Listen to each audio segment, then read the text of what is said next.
Alors je tiens tout d'abord à commencer mon intervention pour adresser certains remerciements. Tout d'abord à tous les étudiants qui sont venus nombreux aujourd'hui, orléanais mais également tourangeaux, puisqu'ils ont affrété des cars pour être là. Ça démontre tout simplement l'amitié qui existe entre nos deux universités. Et ça, je tiens à le mettre en avant et remercier également les collègues qui les avaient accompagnés. Également, je tiens à remercier l'ensemble des intervenants de cette journée. Je crois, en toute modestie, qu'on a eu une journée très riche. Grâce à vous, vous nous avez fait don de votre expérience forte dans ces domaines. Et je tiens particulièrement à vous remercier pour cela, parce que je sais très bien que vous avez un emploi du temps chargé et que venir ici, déjà, c'est un énorme cadeau pour nous. Également, je tiens à vous remercier, Monsieur le Président, Monsieur le Professeur Grimaldi. Pendant ma thèse, je vous ai beaucoup lu. Vous m'avez beaucoup inspiré, notamment sur l'article sur la propriété économique et sur la propriété fiduciaire. Vous m'avez beaucoup nourri pour mes travaux.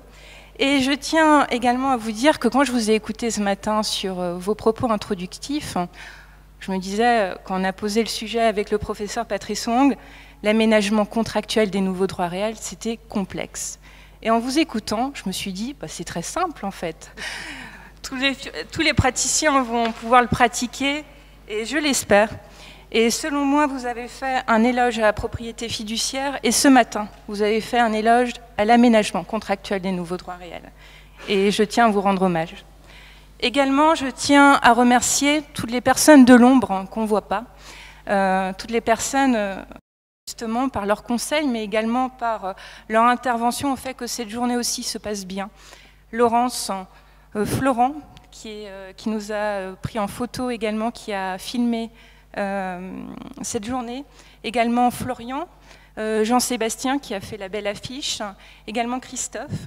Également pour les précieux conseils de mes collègues, Aline et Stéphanie, notamment grâce à qui on a eu cette salle.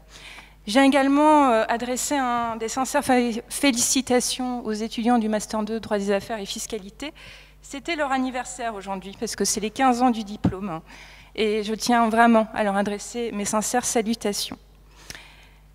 Alors aujourd'hui, ce qui nous intéresse, et ce soir particulièrement, ce sont les risques fiscaux de la fiducie. Alors je ne vais pas revenir sur la fiducie, vous savez tous la définition, qu'elle est définie à l'article 2011 du Code civil. Et ce qui nous a retenu, c'est sa nature. Elle est contractuelle.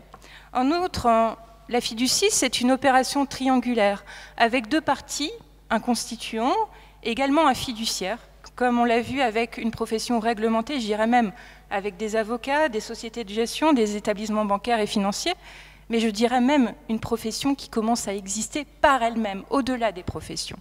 Et puis également l'existence d'un patrimoine d'affectation qui est particulier, puisqu'il va être géré par le fiduciaire, mais également un patrimoine d'affectation qui va être tenu séparé de celui du fiduciaire. Et enfin, une opération qui va réaliser un transfert. Alors, quelle est la nature du transfert? On ne le saura pas ce soir, étant donné que l'article 2011 nous parle simplement de transfert, sans nous dire si c'est un transfert de propriété ordinaire de l'article 544 du Code civil. Je ne pense pas non plus. Je pense qu'effectivement, c'est un transfert fiduciaire, avec une véritable propriété fiduciaire, et qui va être finalisé pour les besoins de l'opération, qui va être réalisé à titre de gestion et à titre de garantie, à titre de sûreté. Mais on l'a très bien vu tout au long de la journée. En fait, ça se mêle. On ne fait pas de la fiducie gestion sans de la fiducie sûreté. Généralement, les deux vont ensemble. En revanche, comme on l'a bien compris, la fiducie libéralité reste interdite au regard de l'article 2013 du Code civil, qui, je l'espère, va changer dans les mois qui viennent ou dans les années futures. Le régime de la fiducie, le régime fiscal de la fiducie témoigne également. Il ne prend pas en compte la finalité de la fiducie. Il existe en la matière un seul régime en matière de fiducie. Il est tout simplement calé sur le domaine, sur le modèle de la fiducie gestion. Alors, cette unité du régime fiscal est source de difficultés, comme nous allons le voir ultérieurement. Alors, en la matière, il y avait trois méthodes. Une première méthode qui consistait à appliquer les principes généraux et les règles d'application au coup par coup, selon les dispositions contractuelles qui étaient prévues dans le contrat. Le problème d'une telle méthode, c'était tout simplement l'incertitude qui l'entourait. Et on l'a bien vu ce matin avec le droit réel de jouissance spéciale. Le contrat ne peut pas tout prévoir, ce qui fait qu'on a une incertitude qui naît. Une deuxième méthode, qui aurait été la plus courageuse à mon sens, aurait consisté à élaborer une réglementation nouvelle, prenant en compte la réalité juridique, mais également économique de l'opération, ce qui aurait voulu dire qu'en introduisant la fiducie, on aurait également reconnu une nouvelle forme de propriété temporaire, une propriété fiduciaire, créant un dédoublement de propriété entre une propriété juridique et une propriété économique. Alors ça n'a pas été le choix du législateur qui a préféré tout simplement adopter une troisième méthode qui est plus modeste, mais qui est quand même efficace, qui est de forcer les mécanismes juridiques existants pour faire tout simplement rentrer la fiducie. Et c'est la méthode qui a été choisie en 2007. Alors on voit bien toute la difficulté du problème, c'est que forcer, c'est bien, mais forcer a ses limites. Et justement, quand on arrive à parler de la fiducie-libéralité, on voit que les problèmes commencent à se poser. Alors le législateur a adopté également un principe de neutralité fiscale. Les travaux parlementaires vont expliquer ce choix. Concrètement, le constituant restera réputé fiscalement titulaire des droits mis en fiducie et acquittera des impôts à verser à ce titre. Un tel principe poursuit un tel objectif de transparence et de limitation des risques d'évasion fiscale. Tout est dit. Il y a deux risques en matière de fiducie. Un premier risque, c'est la neutralité fiscale. Un deuxième risque, c'est l'évasion fiscale. Alors tout d'abord, en premier lieu, les risques liés à la neutralité fiscale. Alors, la neutralité fiscale en matière de fiducie, elle est bicéphale. Tantôt, elle va permettre d'assimiler le transfert fiduciaire à une opération intercalaire, tantôt, elle va permettre d'imposer en toute transparence les revenus qui sont issus du patrimoine fiduciaire. D'une part, le caractère intercalaire de l'opération fiduciaire. Alors, il faut bien être clair, la neutralité ne signifie pas une volonté de ne pas imposer, comme en matière de TVA, s'agissant des entreprises. Ici, la neutralité, elle a un tout autre objectif. Elle signifie tout simplement que le constituant va être considéré, réputé fiscalement, titulaire des droits qui vont être placés dans le patrimoine fiduciaire. Ça signifie quoi? Ça veut dire tout simplement, comme l'écran de la personnalité morale, le législateur a ici recours à une fiction juridique et fiscale. Pour reprendre une expression classique, tout va se passer comme si la mutation fiduciaire était intercalaire, c'est-à-dire inexistante fiscalement à l'égard soit du constituant, soit du bénéficiaire de la fiducie. Et c'est là qu'est tout le problème, c'est qu'on ignore le transfert qui est réalisé. Si de prime abord, ce régime peut être avantageux dans la mesure où la loi ne va pas taxer, et il faut le souligner quand même, on a un aller-retour de biens, de droits, un ensemble de biens, droits et sûretés, qui sont placés dans le patrimoine fiduciaire, donc un premier transfert, également un deuxième transfert du patrimoine fiduciaire vers le bénéficiaire, un aller-retour qui est gratis, fiscalement, sans impôt. Par contre, ce régime n'est pas dénué d'inconvénients. En prenons deux exemples. Un premier exemple, c'est par exemple la mise en fiducie de titres de participation.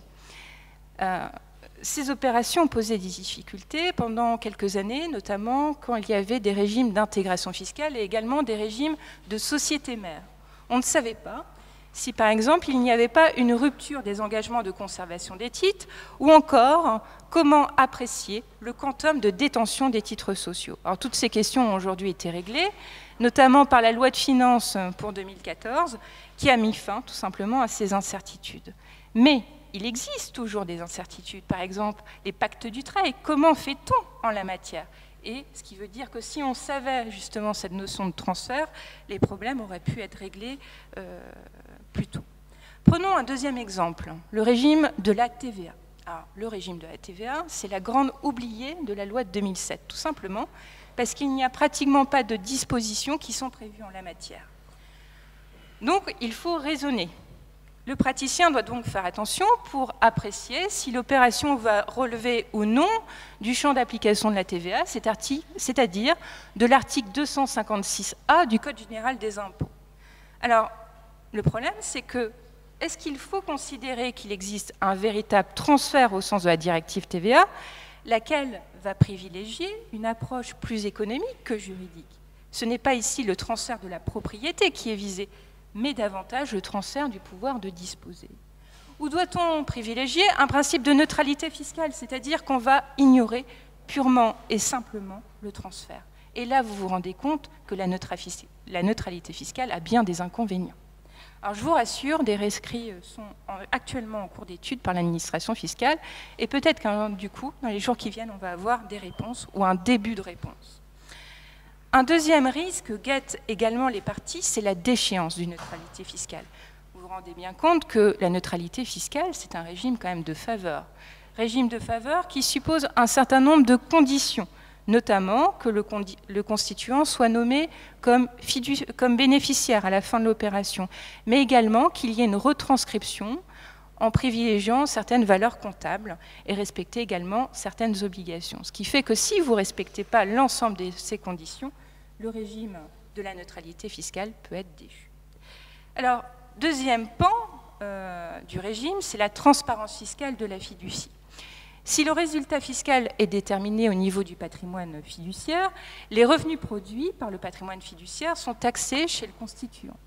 Alors, tout le principe est posé à l'article 223 VA du Code général des impôts, qui dispose que le bénéfice imposable de la fiducie est déterminé selon les règles applicables aux bénéfices réalisés par le titulaire d'une créance au titre de celle-ci et imposé au niveau de ce titulaire. Alors, en lisant le texte, on peut se poser une question, c'est qui est le titulaire de cette créance au titre de la fiducie? Dans une fiducie-gestion, c'est assez simple, puisque si on veut bénéficier de la neutralité fiscale, il faut que ce soit le constituant qui soit le bénéficiaire de l'opération. Ce qui fait que le régime ici rappelle sensiblement celui de la fiscalité des sociétés de personnes. On est dans une sorte de translucidité fiscale ou transparence fiscale. En revanche, la réponse est beaucoup plus complexe lorsqu'il s'agit d'une fiducie-sûreté et va se complexifier si on a recours à une fiducie-libéralité. Deuxième risque que je voulais voir avec vous, c'est les risques qui sont liés à la fraude. Alors, évidemment, on en a parlé tout au long de la journée. Il y a un risque premier qu'il ne faut pas nier, c'est le risque lié à l'interdiction de la fiducie-libéralité.